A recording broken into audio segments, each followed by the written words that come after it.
Assalamualaikum warahmatullahi wabarakatuh. Perkenalkan, nama saya Alia Eka Ningsi dari kelas APDP dengan NIM 2050904047111035. Pada kesempatan kali ini, saya akan menjelaskan mengenai nomor 2 yang pada tugas 3, di mana diberikan masalah Sturm-Liouville sebagai berikut, dan kita disuruh menentukan fungsi eigen dan juga nilai eigennya dari masalah tersebut, dan membuktikan barisan fungsi eigen itu apakah barisan fungsi eigen yang ortogonal. Nah, pertama, dari persamaan ini kita perlu mengubah menjadi bentuk Euler-nya terlebih dahulu. Nah, persamaan diferensial orde 2 itu dalam bentuk masalah Sturm-Liouville itu seperti ini bentuknya. Nah, dari persamaan yang di atas ini, maka kita bisa mendapatkan bahwa Rx-nya sama dengan X, Px-nya sama dengan 1 per X, dan kita ubah bentuknya, kita sederhanakan, XU aksen ditambah lambda per XU sama dengan 0. Didapat bahwa XU double aksen ditambah lambda per XU sama dengan 0, kemudian ini dikalikan X, menjadi X kuadrat U double aksen ditambah lambda U sama dengan 0. Nah, bentuk persamaan diferensial orde 2 itu umumnya bentuknya adalah AX Y double aksen ditambah BX Y aksen ditambah CX Y sama dengan 0. Nah, dari situ, dari persamaan ini, kita bisa mendapatkan bahwa AX-nya adalah X kuadrat, CX-nya adalah lambda, dan kemudian kita cari BX-nya, yaitu BX per AX dikali RX sama dengan R aksen X. Nah, kita masukkan AX-nya X kuadrat, RX-nya X, dan turunan dari RX adalah 1. Nah, didapat bahwa BX-nya sama dengan X. Nah, kemudian kita bisa masukkan ke bentuk Euler-nya bahwa didapat X kuadrat U double aksen ditambah X U aksen ditambah lambda U sama dengan 0. Nah, kemudian kita bisa masuk untuk menentukan fungsi eigen dan nilai eigennya. Kita misalkan dulu U adalah X pangkat R. Maka turunan pertamanya Rx pangkat R-1, turunan keduanya R-1 dikali R, X pangkat R-2. Kemudian kita substitusikan ke persamaan ini, sehingga didapat kepersamaan yang sudah dalam bentuk persamaan Euler-nya saja, sehingga didapatkan bahwa R kuadrat sama dengan min lambda. Nah, dari sini kita bisa mencari nilai eigennya dengan beberapa kasus. Yang pertama, lambdanya sama dengan 0. Jika lambdanya sama dengan 0, maka R kuadratnya sama dengan 0, dan akarnya R1, R2 sama dengan 0. Dengan solusi A ditambah BX, turunan dari solusinya sama dengan B. Nah, kita menggunakan syarat batasnya yang diketahui di soal bahwa U1 sama dengan 0.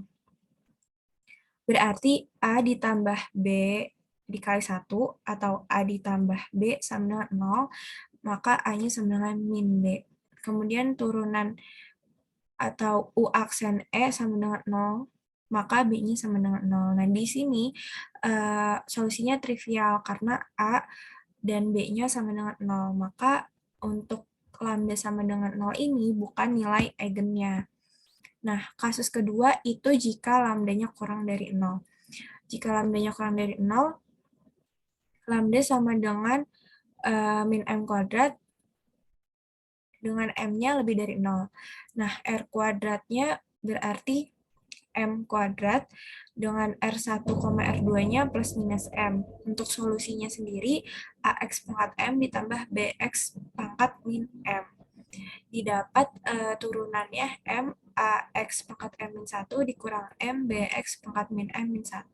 Kita kembalikan lagi ke syarat batasnya bahwa U1 sama dengan 0, didapat A sama dengan min B, dan U aksen E sama dengan MB dikali min E pangkat M-1 dikurang E pangkat min M-1 sama dengan 0. Nah, karena min E, M, min 1 dikurang E, min M, min 1 ini tidak sama dengan 0, sehingga B-nya ini sama dengan 0. Nah, di sini lagi-lagi solusinya trivial, karena A sama dengan B sama dengan 0, dan lambdanya itu kurang dari 0. Jadi ini bukan nilai eigennya. Kemudian, kasus ketiga, jika lambda lebih dari 0. Misal lambda sama dengan M kuadrat, dengan M-nya lebih dari 0. Maka R kuadratnya sama dengan min M kuadrat, dan akar-akarnya plus minus MI. Untuk solusinya, UX sama dengan A cos MX ditambah B sin MX.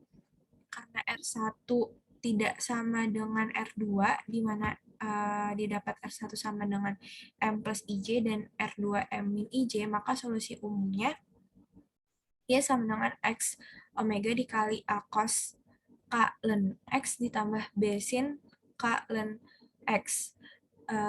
Jika omeganya sama dengan 0 dan K-nya sama dengan M, maka UX-nya adalah A cos M ln X ditambah B sin M ln X.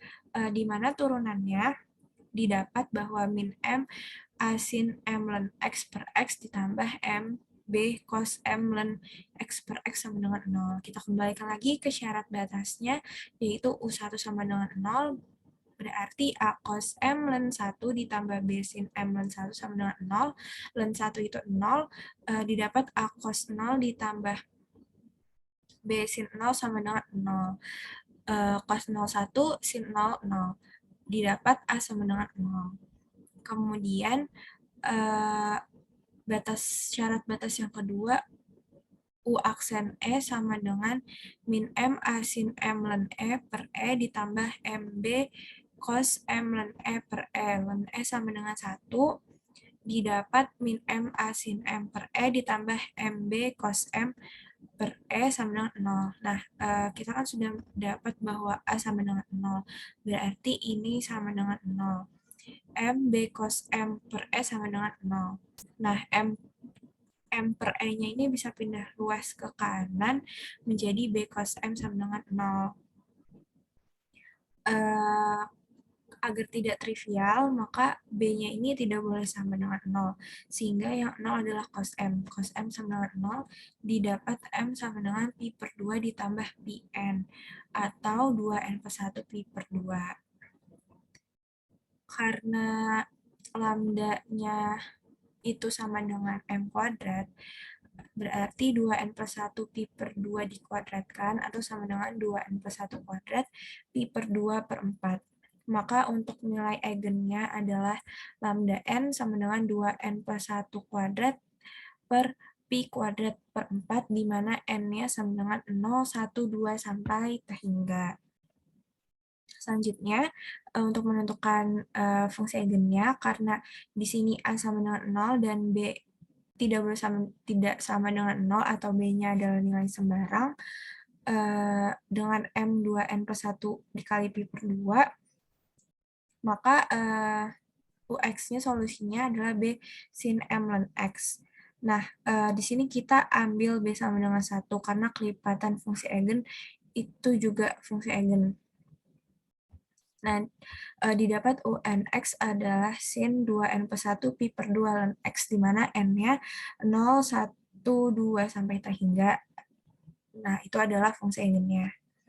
Kemudian, untuk soal yang B, kita disuruh membuktikan apakah fungsi eigennya adalah fungsi eigen yang ortogonal. Nah, dikatakan ortogonal itu jika integral A sampai B Px, Umx, Unx, dx-nya sama dengan 0. Nah, maka di sini kita buktikan untuk batasnya itu dari sini. Dari soal diketahui bahwa batasnya 1 sampai E. Terus juga kita sudah dapat bahwa di awal Px-nya adalah 1 per X, Umx-nya adalah ini, tapi dengan variabelnya N ini diganti M, dan Unx dx. Nah, di sini kita misalkan saja Misalkan T sama dengan ln X, dt-nya 1 per X dx, dengan batas atasnya berubah menjadi 1 dan batas bawahnya berubah jadi 0. Nah, maka didapat integral 0 sampai 1 dari sin 2n plus 1 pi per 2t dikali sin 2n plus 1 dikali pi per 2t dt, karena 1 per x dx ini adalah dt. Nah, dari sini kita bisa menggunakan identitas trigonometri di mana 2 sin A dikali sin B sama dengan cos A min B dikurang cos A plus B. Jadi A-nya itu ini, B-nya itu ini, gitu. Nah, karena di sini tidak ada konstanta 2, maka kita ubah bentuknya menjadi setengah. Sehingga setengah integral 0 dari 0 sampai 1 cos 2m plus 1 dikali pi per 2t dikurang 2n plus 1 pi per 2t. Ini yang seperti yang udah saya sebutkan, ini A-nya, ini B-nya, dikurang cos A plus B. A-nya 2n plus 1 pi per 2t ditambah 2n plus 1 dikali pi per 2t dt. Nah, ini bisa disederhanakan sehingga didapat setengah integral 0 sampai 1 cos M min N dikali pi T dikurang cos M plus N plus 1 pi T dt. Didapat setengah dikali sin M min N pi T per pi kali M min N dikurang sin M plus N plus 1 pi T per M plus N plus 1 dengan batas atas dan batas bawahnya itu 1 dan 0. Substitusikan batas-batasnya, didapat bahwa setengah sin M min N dikurang per M min N dikurang sin M plus N plus 1 pi per M plus N plus 1.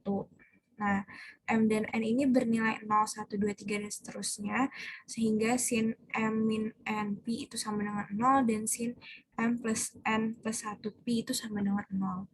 Sehingga didapat setengah dikali 0 sama dengan 0, sehingga terbukti bahwa fungsi eigen ini fungsi ortogonal karena integral dari A sampai B Px Umx Unx dx-nya sama dengan 0. Baik, itu saja mungkin yang bisa saya sampaikan untuk penjelasan soal nomor 2. Kurang lebihnya mohon maaf. Terima kasih. Wassalamualaikum warahmatullahi wabarakatuh.